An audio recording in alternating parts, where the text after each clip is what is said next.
ஒரு தங்காலி. அவன் டெலிபோர்டேஷன்ல கண்ணு மூடி திறக்கிறதுக்குள்ள இந்த பக்கம் விட்டு அந்த பக்கம் எடுத்துட்டான். ஷார் இவன்.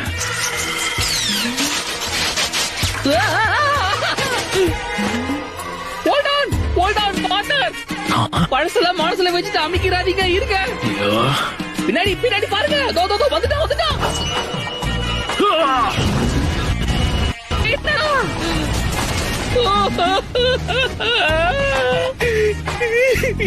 என்னடா ஸ்ட்ரிக்டா இருந்தாலும் நல்ல பார்ட்னர் தெரியுமா?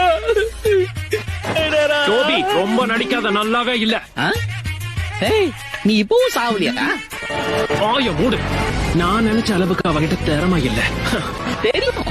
இங்க பாரு டோபி, நீ ஏன் பக்கமா இல்ல அவன் பக்கமா, அத சொல்லு. டோபி ஓடிடு. ஐயோ, கொஞ்சம் பொறுங்க பார்ட்னர், நான் தள்ளி போயிடுறேன்.